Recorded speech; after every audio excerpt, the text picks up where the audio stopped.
আমাদের মাল দেয়, যত খাবার লাগে অনেক সুন্দর মালও দেয়, রুটিগুলো অনেক সুন্দর। যে যেখান থেকে দেখছেন সবাই কিন্তু চলে আসবেন। চার পাশাপাশি আপনাকে নরম গরম কিছু খাবারও দেওয়া হবে। তা কে কে খাবারগুলো খাবেন চলে আসবেন।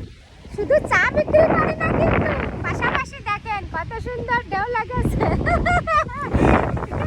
ঢেউ করতে আসতে বলছে আমার দিদি। ঢেউ ঢেউ খাওয়া যায় না, ঢেউ অনুভব করতে হয় নাকি? মুখ নিচের দিকে দিয়ে উঁচুর দিকে দিতে হয় চা খেতে। তা সবাই কিন্তু নিলিবিলি পরিবেশে আসবেন, এসে এক কাপ কফি খাবেন, মনের মাধুরী দিয়ে খাবেন, যাতে অনেক ভালো লাগে। ঠিক আছে? তা যাই হোক, সবাইকে অসংখ্য ধন্যবাদ। সবাই আসবেন চলে। শুধু তা না, দেখেন আমি পাশাপাশি আবার কিন্তু গাছ লাগাইছি। দেখেন নালিম গাছ এবং এটা হচ্ছে ধুন্দল গাছ, দুরকম গাছ হয়েছে। বন্ধুরা দেখেন, বাড়িতে তো অনেক ফল হয়েছিল, দেখেন আরেকটা নালিমও হয়েছে।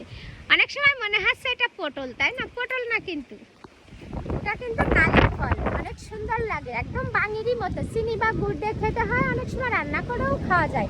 যে যেটা যে পালি মনের দিক থেকে খেতে চাবে সে খেতে পারবে। দেখেন আমাদের অনেক দিনের দাদা, ওনার আচার ব্যবহার এতটাই ভালো, তা বললে হবে না, খুবই ভালো।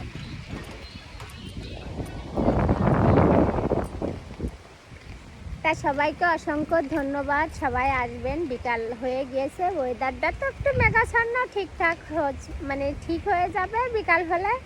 দেখেন এপাশে একটা বেগুন গাছও লাগাইছি, পাশাপাশি আবার লাউর বিচিও পুঁতেছি, কিন্তু জলের জন্য তো কিছু হতে চায় না, কিন্তু তারপরেও বসে থাকি না, লাগাই, কারণ ভালো লাগে এগুলো লাগাতে। তারপরে এপাশে বেগুন গাছ লাগাইছিলাম, এপাশে পুঁইশাক গাছ আছে, এই যে দেখেন পুঁইশাক গাছগুলো কত সুন্দর হয়েছে। এপাশে ফুলের গাছ লাগাইছিলাম, পুকুরি জড়াজড়ি করে গাছগুলো ভেঙে দিয়েছে।